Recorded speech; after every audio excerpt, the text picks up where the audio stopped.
Hey guys, so this week doing a video because we've got a lot to go through. A lot of things that have come up recently that I want to kind of chat through that tie a lot of things together that we've talked about over the last few weeks.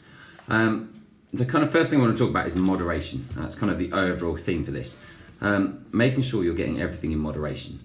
We've talked about the fact that you shouldn't really be doing any kind of set diets, especially kind of diets with a name, because diets with a name generally mean that you've got some sort of set rules and little plans to it that are going to actually be quite difficult to follow. So moderation just means make sure you're getting a good balance between, majority of good stuff, a little bit of the bad stuff that, keeps you sane, keeps you interested, but also moderation between things like your macronutrients, so your protein, your fats, your carbs. Make sure you're getting a bit of everything in there, all goal dependent on how you want to work, but making sure you're getting a good moderation across everything. The main reason I want to talk about that is because I've had a lot of people talk about fats. Lots of pictures going up in the group, which is great on Facebook. If you're not already on there, jump on there. But moderation with them. The thing about fats, the reason fats were demonized a while back is because there's a lot more calories in them. So per gram, you've got protein and carbs, which have got 4 calories per gram. Of interest, alcohol's got 7 calories per gram, and fats have 9 calories per gram. So there's quite a lot more in there. There's more than double calories per gram of fat than there is in protein or carbs. And because of that, people then associated that with, well, you have lots of that, then you're going to put on weight, which realistically is true. It's just a case of moderation with things. We now know that fats are good. We want to get the good fats in. It's great for hormone health. It's great for body composition. You get the right fats in the right amounts, you will get a good result. It doesn't mean, though, that we can jump on the kind of hashtag avocado bandwagon. Avocados are great. This is kind of where a lot of people go for their source of good fats. However, if you have a nice healthy salad, for instance, you've got lots of good stuff on there, you've got your protein on there, and you whack an entire avocado on top, plus drizzle it in some olive oil, plus stick your feta cheese in there. These are all good things, but you end up with actually quite a high calorie salad, and it may not feel like it is.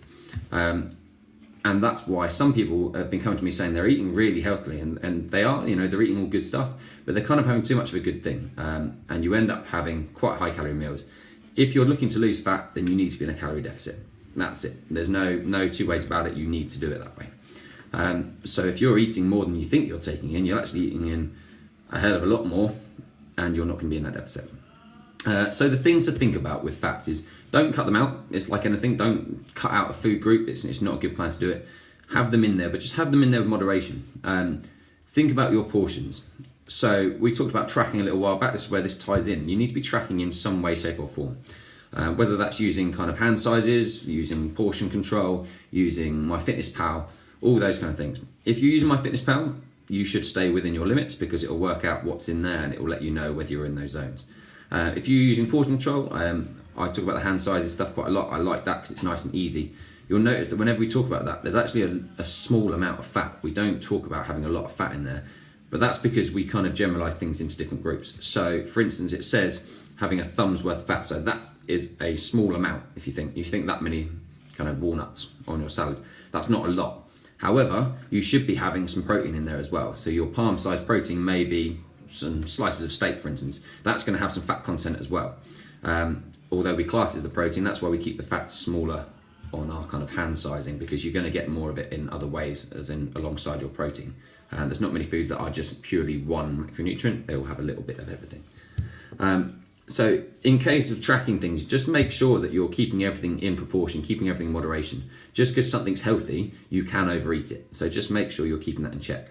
It's something to think about if you are eating, or you think you're eating relatively well, and you're not seeing any sort of real result. It could just be you're eating all the right things, you're just having slightly wrong portions of it, you're having a little too much. The other thing to think about that is to think about your carbs and your fats. So how they work together. Generally, for most people, you want to look at having more carbs post-workout, just because that's when your body will use them most effectively as a refuel.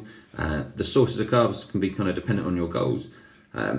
The thing to think about, though, is carbs and fats are kind of your two main energy sources. If you're having a lot of carbs in a meal post-workout, don't go sticking on your avocados and your excess kind of healthy fats, because actually, again, all you're doing is just bumping up the calorie content of that meal. You don't need lots of both.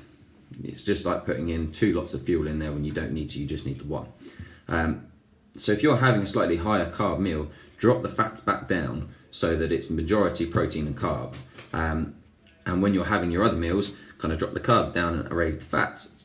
That way you're having majority fats and protein, and those carbs aren't kind of adding extra fuel to that fire, if you like.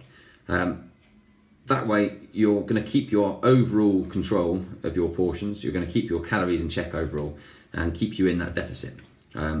So kind of keep an eye on how you're doing things. Keep everything in moderation. Make sure everything's kind of balanced.